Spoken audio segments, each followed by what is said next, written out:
Hacía 2 meses que me había casado, y al hacerlo tuve que cambiar de ciudad, pues de soltera vivía y trabajaba en una ciudad del norte de España, y venirme a Madrid, donde trabaja mi marido. Mi marido, Alejandro, es abogado, y trabaja en un gran despacho, aunque como todavía lleva poco tiempo, sus condiciones no son muy buenas, es decir, jornadas agotadoras y salario mediocre.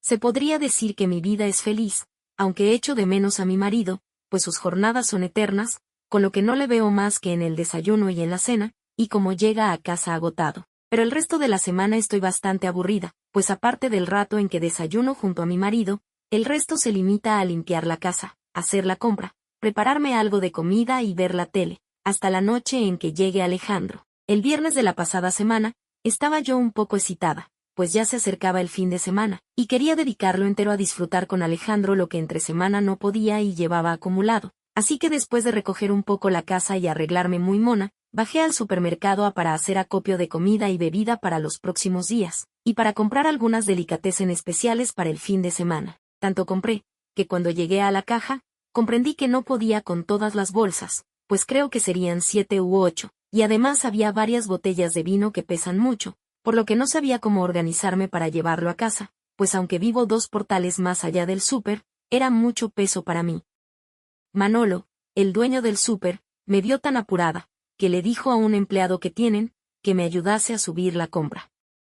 No lo suelen hacer, pero yo era buena clienta de la tienda, y además les trataba siempre con mucha educación, cosa que no es frecuente con las señoras. Así que entre Víctor, el empleado, que cogió la mayor parte de las bolsas y las de más peso, y yo, subimos la compra a casa en un solo viaje. Al entrar en casa, pasé yo delante para indicarle el camino, y al entrar en la cocina, estaba la fregona caída y atravesada en el suelo, por lo que me paré en seco para agacharme, recogerla y poder pasar.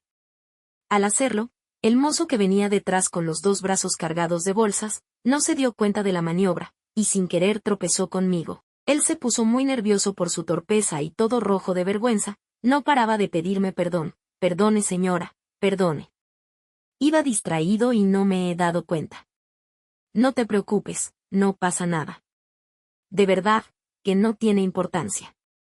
La verdad es que el muchacho parecía muy apurado, por lo que no le di ninguna importancia para que él no se sintiera incómodo. Le acompañé a la puerta, la abrí, y antes de despedirle, le di 5 euros de propina. Él no quiso aceptarla, pero yo le insistí, ten, para que invites a un café a algún amigo, o a tu novia. Muchas gracias señora, pero no tengo novia, y no tiene por qué darme nada. Insisto, Víctor, cógelo, pues me has hecho un favor enorme ayudándome con las bolsas. Mientras esto sucedía, noté cómo su mirada no se apartaba de mí, y aunque estaba muy serio por lo sucedido, había algo de especial en esa forma de mirar, pues por un lado parecía querer pedir perdón, y por otro intimidaba.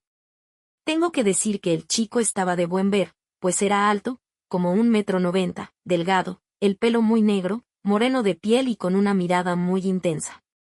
Es de suponer que no le faltarían mujeres en su corta vida. El resto del día pasó sin pena ni gloria, terminé de colocar la compra, comí una ensalada, vi un buen rato una serie en la tele, y luego comencé a preparar una cena especial para esa noche.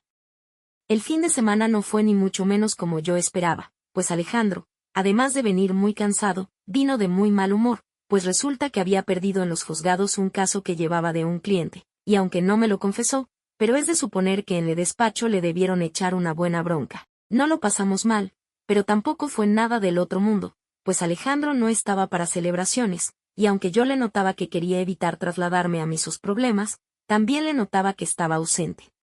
El lunes, después de desayunar y despedir a mi marido, como hacía un calor horrible, a pesar de que era temprano, decidí ir a pasar el día a la piscina, para refrescarme y tomar el sol para mantener mi bronceado. Suelo ir a una piscina de un club privado que admite a gente que no era socia, previo pago, pero que está muy bien, pues es bastante tranquila, y máxime un día de entre semana, y además la gente es bastante normal y educada. Estuve todo el día en la piscina, tomando el sol y bañándome cada poco para refrescarme del enorme calor que hacía. Ya en casa, lo primero que hice fue darme una ducha refrescante, luego me serví un refresco, y me puse a ver la tele, hasta que llegase mi marido. La verdad es que no me enteré para nada de lo que ponían en la tele, pues por alguna extraña razón me sentía extrañamente inquieta, y a mi cabeza se venían escenas como flashes de la piscina, y de Víctor, el empleado de la tienda. Me acordé de Víctor y de la cara que se le quedó y de la mirada que me echó cuando se despedía. Y empecé a pensar en otras cosas, entre ellas el prepararle una cena rica a Alejandro, y acompañarla de un vino fresco, y esperar que luego me dedicase un poco de amor. Alejandro llegó tarde y de un humor insoportable, tanto que apenas cenó, y estaba totalmente ausente. Me dijo que había tenido un día fatal, pues aún perduraba lo del caso perdido, y que disculpase pero se iba a la cama. Así que nuevamente me volví a quedar con las ganas. Estuve un rato viendo la tele, y después me acosté en silencio, y dejé volar a mi imaginación. El día siguiente, después de desayunar y que se marchase Alejandro, me quedé nuevamente pensando y dándole vueltas a la cabeza. No aguantaba más esta situación, pues yo estaba todo el día sola y aburrida en casa, y el poco tiempo que tenía para compartir con mi marido, no me hacía ni caso. Y así con estos pensamientos, me acordé nuevamente de El hombre del supermercado. Me vestí, como siempre muy mona, y salí a la calle, hasta una cafetería donde tomarme un café y despejar mi mente. Cuando volvía de tomarme el café, y ya estaba a punto de pasar por delante del supermercado, empecé nuevamente a pensar en el empleado, así que sin pensármelo 2 veces entré en la tienda para comprar algo, por lo que empecé a cargar refrescos y cervezas en el carrito, pues pesaban mucho y aunque no los necesitase de momento, nunca estaba de más tenerlos. Llegué a la caja con el carrito lleno, y después de meterlo en varias bolsas y pagarlo, le pregunté a Manolo el dueño que si me lo podían llevar a casa, pues yo no podía con tanto peso. Me dijo que no me preocupase, que ahora mismo no estaba el hombre, pero que a lo largo de la mañana me lo llevarían. No hice más que salir de la tienda y empecé a pensar e imaginar qué hacer cuando llegase el empleado. Pasó un buen rato, pues calculo que serían las 2 de la tarde, y cuando ya estaba más tranquila, de repente sonó el timbre de casa, y me produjo la misma sensación que si sonase la alarma de incendios. Mi corazón se puso a latir desbocado, me puse nerviosísima, y no sabía qué hacer ni qué decir. Corrí hacia la puerta como una colegiala nerviosa, y cuando la abrí, allí estaba él, Víctor, vestido con unos vaqueros, una camiseta y unas deportivas, y ofreciéndome una sonrisa de oreja a oreja. Le llevé hasta la cocina para que dejase las bolsas. Le indiqué dónde dejarlas, pero estaba tan nerviosa y tensa que apenas sabía qué decirle. Saqué de mi cartera un billete de 5 euros para agradecerle su ayuda, pero enseguida, con una sonrisa tímida, me dijo que no. No hace falta. Para mí, volver a verla ya es suficiente. Sus palabras me tomaron por sorpresa. No esperaba aquella sinceridad desarmante, y por un instante, me sentí desconcertada, y extrañamente halagada. Me apoyé en el borde de la encimera, buscando alguna palabra que no sonara fuera de lugar. Él se giró para marcharse, pero yo, sin pensarlo demasiado, le ofrecí un refresco. ¿Te apetece algo frío? Hace bastante calor. Aceptó, y mientras caminaba hacia la nevera, intenté relajarme. Le pregunté qué prefería, naranja, limón o cola, pero antes de obtener respuesta, sentí su presencia muy cerca. Su voz sonó suave, apenas un murmullo. Lo que tú quieras, me parece bien. Me giré con lentitud. Había una cercanía distinta, cargada de algo que no sabría nombrar. Nuestros ojos se encontraron por un segundo más largo de lo habitual. Y en ese cruce silencioso de miradas, algo cambió. No sabría decir si fue él o fui yo, pero de pronto el tiempo pareció detenerse. Un gesto sutil, un roce apenas perceptible, y después, un instante suspendido en el aire, como si hubiéramos traspasado una línea invisible que ninguno se había atrevido a nombrar. La tensión cedió, y volvimos al presente. Le ofrecí la bebida y algo ligero de comer. Ya casi eran las 4 y ninguno había almorzado. Además, él debía volver pronto a la tienda. Se despidió con esa misma sonrisa que traía desde el principio. Le acompañé hasta la puerta. Antes de cruzarla, nos quedamos un segundo más, sin necesidad de palabras. Cuando la puerta se cerró, me quedé sola, en silencio. Y con el corazón aún alterado, me pregunté si ese instante había sido solo un error, o el comienzo de algo que ya no se podía deshacer. Pasaron unos minutos después de que se fue, pero el aire seguía cargado de algo difícil de explicar.